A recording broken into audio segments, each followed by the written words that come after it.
ما بالهم رافعین ایدیہم فی الصلاۃ.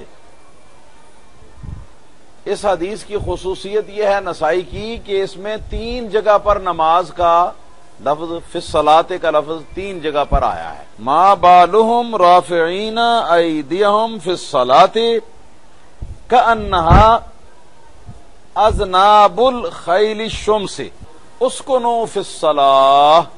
ترجمہ ہے رسول اللہ صلی اللہ تعالی علیہ وآلہ وسلم ہمارے پاس تشریف لائے اور ہم نماز کے اندر رفع یدین کر رہے تھے تو آپ نے فرمایا کیا ہوا ان کو کہ نماز میں رفع یدین کر رہے ہیں، گویا کہ ان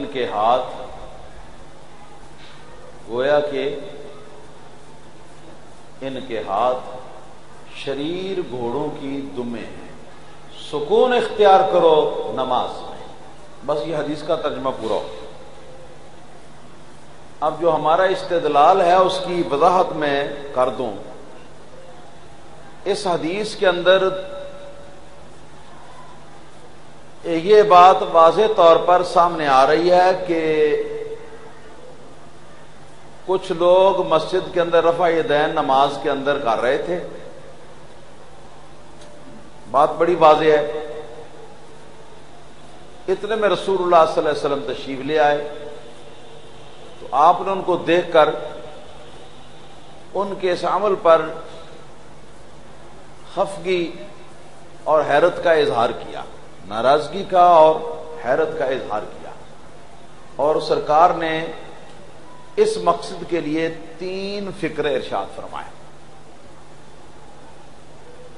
3 فقرے ہیں اور ہر فقرہ جو ہے اپنی جگہ پر مستقل طور پر رفع یدین کی ممانعت کو ثابت کر رہا ہے.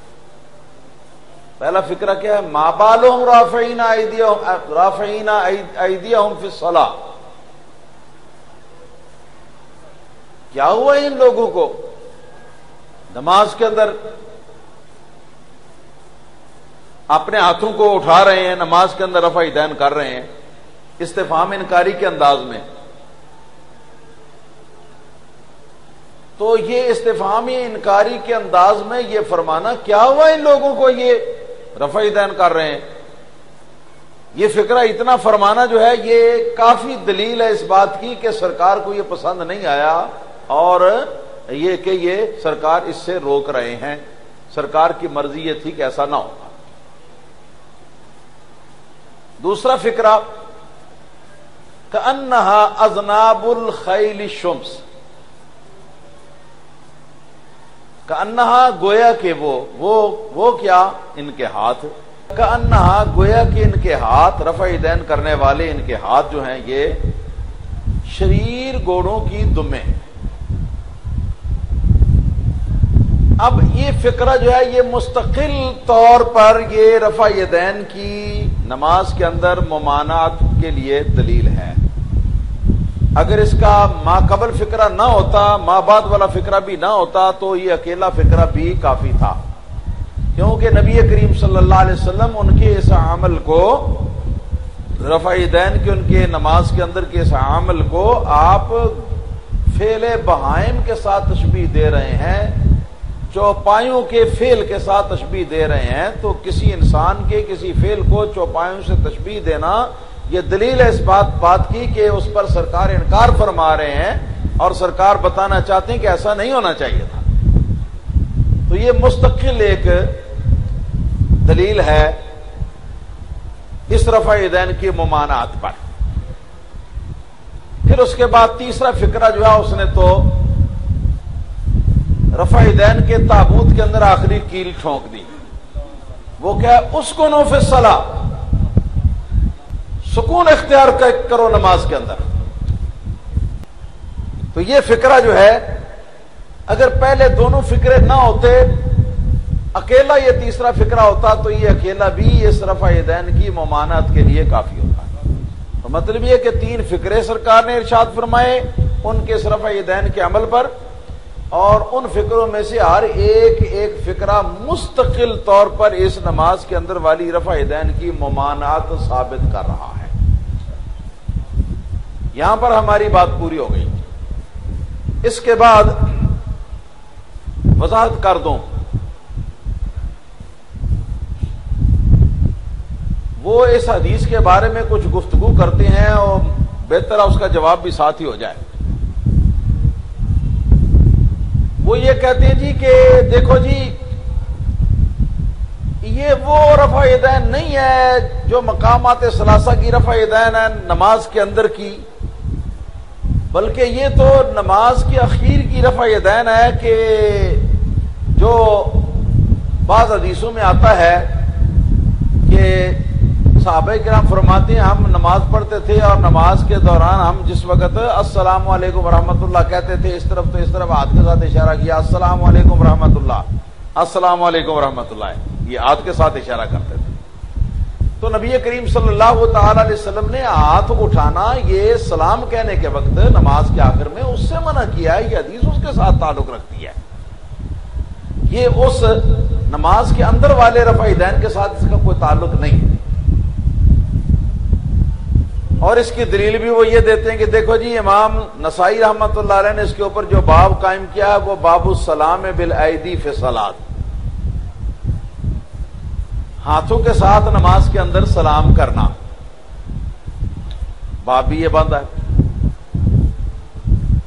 اسی جو ہے اس کی بھی وہ نشاندہی کرتے ہیں کہ اس میں بھی یہ الفاظ آئے ہیں، اگرچہ وہ باب کا عنوان کافی لمبا ہے اور اس کے آخر میں والامر بالسکون فی الصلاۃ کے الفاظ جو ہیں وہ بھی موجود ہیں، نماز کے اندر سکون اختیار کرنے کا باب۔ تو اس کے جواب کے دو حصے ہیں۔ پہلا جواب کا حصہ جو ہے اس کا تعلق ہے بعض محدثین کے باب کی طرف کہ باب کا عنوان انہوں نے کیا مقرر کیا۔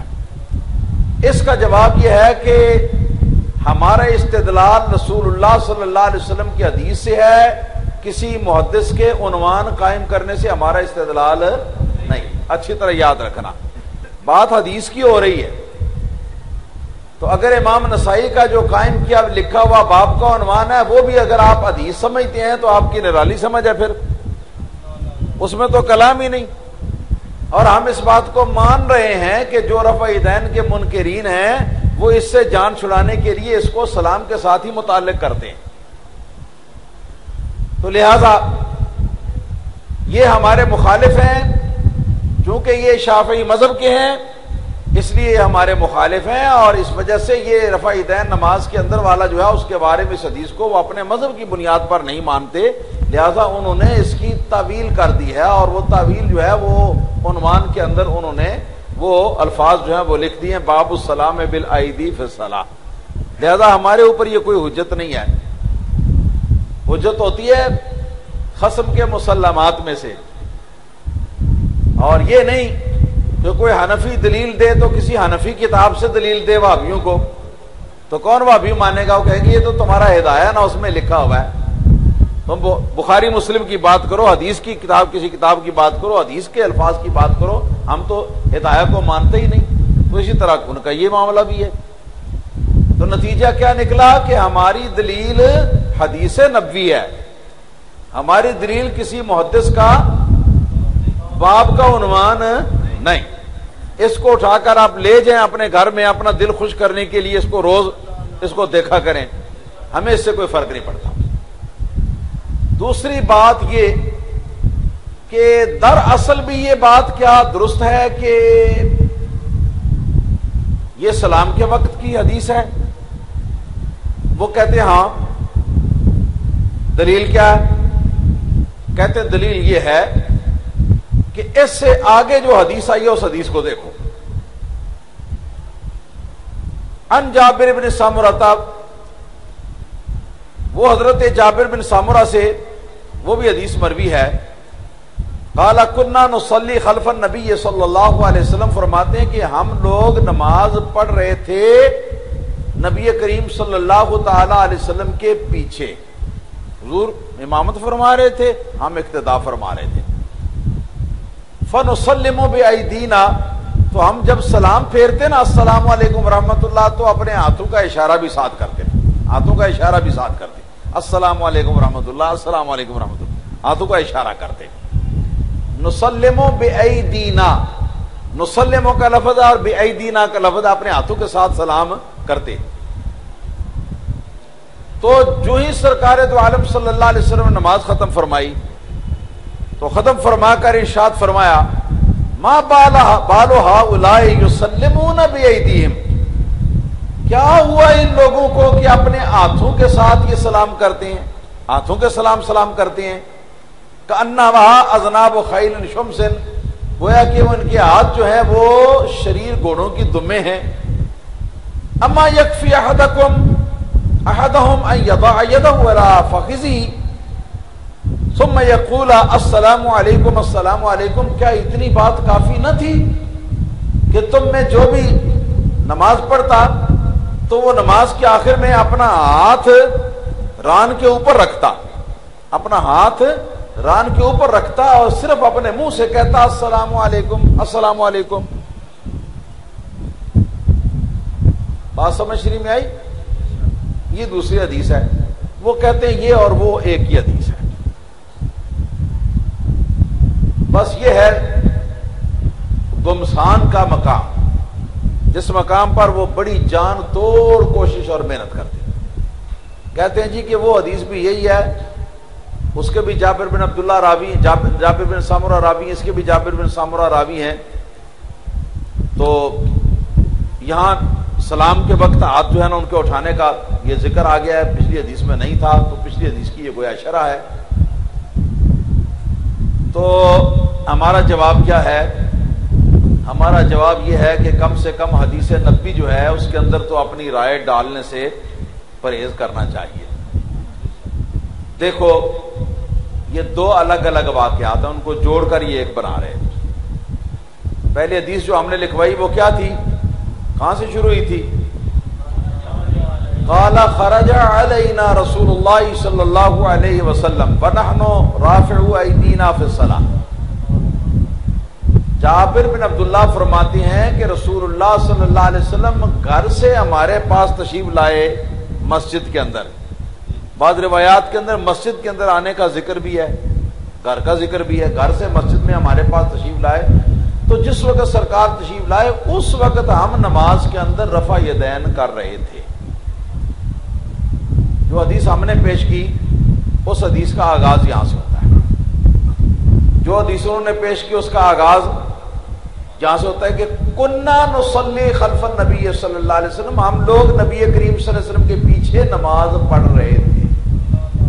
یعنی حضور بھی مسجد میں تھے، ہم بھی مسجد میں تھے، حضور مصلی امامت پہ تھے، ہم حضور کے پیچھے مقتدی کی حیثیت سے تھے، سرکار نماز پڑھا رہے تھے، ہم سرکار کی بارگاہ میں نماز پڑھ رہے تھے۔ تو جس وقت سرکار نے سلام پھیرا تو سلام پھیرنے کے بعد سرکار نے ہمیں ڈانٹتے ہوئے یہ کہا کہ ہاتھ کے ساتھ سلام پھیرنے کی کیا ضرورت ہے؟ کیا ہوا ان لوگوں کو یہ ہاتھوں کے ساتھ سلام کرتے پھرتے ہیں؟ کیا یہ بات کافی نہیں کہ اپنے ہاتھ کو اپنے ران کے اوپر رکھیں اور اس کے بعد اپنی زبان کے ساتھ دائیں بائیں السلام علیکم یہ کہہ لیا کریں؟ تو حدیث کا آغاز دیکھو تو دونوں علیحدہ علیحدہ ہیں، حدیث کا اختتام دیکھو تو دونوں علیحدہ علیحدہ ہیں۔ پہلی حدیث کے اندر رافع ایدینا فی الصلاۃ کا لفظ ہے، نماز کے اندر رفع یدین کرنے کا لفظ ہے۔ اس حدیث کے اندر رفع یدین کرنے کا لفظ نہیں ہے، اس حدیث کے اندر فنسلم بأیدینا، ہاتھ کے ساتھ سلام کرنے کا لفظ ہے۔ آج جیسے آج کل بھی آپ مثال کے طور پر دور سے کوئی آدمی آپ کا واقف کار گزر رہا ہوتا ہے تو اس کو دور سے دے کر اس طرح کر دیتے ہیں آپ۔ تو ہاتھ سے سلام کرنے کا لفظ دوسری روایت کے اندر موجود ہے، پہلی روایت کے اندر نماز کے اندر رفع یدین کرنے کا ذکر ہے، اور یہ کہ سلام جو ہوتا ہے وہ نماز کے اخیر میں ہوتا ہے، جیسے تکبیر تحریمہ نماز کے آغاز میں ہوتی ہے اس طرح سلام اخیر میں ہوتا ہے، اور یہ دونوں نماز سے باہر ہیں، نماز کے افعال سے باہر ہیں، یہ دونوں اوقات جو ہیں۔ تو حدیث کا آغاز بھی آپ نے دیکھ لیا، وہ اور ہے واقعہ ہے، یہ اور واقعہ ہے کیا ایک ہی واقعہ میں یہ ہو گیا کہ حضور ہم پہلے سے مسجد میں نماز پڑھ رہے تھے اور حضور بعد میں تشریف لایا، اور تشریف لا کے سرکار نے ہمارے رفع یدین کو کوسا اور اس کے اوپر آپ نے انکار فرمایا، اور یہ کہ ساتھ ہی حضور نماز پڑھا بھی رہے تھے، آپ باہر سے بھی آ رہے تھے اور نماز بھی پڑھا رہے تھے، یہ ایک واقعہ تو نہیں ہو سکتا نا، یہ دو الگ الگ واقعات ہیں۔ تو یہ دو الگ الگ واقعات ہیں جن کو ملا کر ان لوگوں نے اپنا الٹو سیدھا کیا، اور پھر الٹا بعض محدثین کرام جو غیر حنفی ہیں، غیر مالکی، بعض ایسے محدثین کرام کے ترجمۃ الباب، باب کو عنوان قائم کرنے کو یہ لے کر تو یہ ثابت کرتے ہیں کہ جی یہ دونوں ایک ہی حدیثیں ہیں، ایک ہی حدیث ہیں یہ دونوں، تو یہ بات ان کی جو ہے وہ کسی طرح بھی قابل فہم نہیں، جبکہ بالکل واضح ہے کہ دو الگ الگ واقعات ہیں۔ پھر کہتے ہیں جی راوی تو ایک ہی صحابی ہے، تو ایک صحابی ایک چھوڑ کر ایک ہزار حدیث بھی، ایک ہزار واقعہ بھی روایت کر سکتا ہے، اس کی کون سی بات ہوئی کہ وہ واقعہ جو تھا وہ علیحدہ واقعہ تھا، اس کو بھی انہوں نے روایت کر دیا، یہ ایک علیحدہ واقعہ تھا، اس کے بھی یہ مشاہدہ فرمانے والے تھے، اس کو بھی انہوں نے بیان کر دیا۔ ایک راوی کئی واقعات بیان کر دیتا ہے، آپ اس میں ملتے جلتے واقعات بھی بیان کر دیتا ہے، لہذا یہ ہے کہ یہ جو کچھ ہے یہ تحریف ہے، یہ ایسی بات نہیں ہے کہ دونوں حدیثیں ایک ہیں، بلکہ وہ علیحدہ حدیث ہے، یہ علیحدہ حدیث ہے، اس کا نمبر علیحدہ ہے، اس کا نمبر علیحدہ ہے۔ صحیح مسلم میں بھی اس طرح ہے اور اس میں بھی اسی طرح ہے۔ صحیح مسلم کی جو دوسری روایت ہے اس کے اندر تو یہ بھی الفاظ ہیں علامات امون بایدیکم، مسلم کی جو دوسری حدیث ہے سلام والی، اس میں الفاظ علامات امون بایدیکم، تم کیوں اپنے ہاتھوں کے ساتھ اشارہ کرتے ہو؟ وہاں ہاتھ اٹھانے کا ذکر نہیں فرمایا، ہاتھوں کے ساتھ اشارہ کرنے کا ذکر یا ہاتھوں کے ساتھ سلام کرنے کا ذکر ہے۔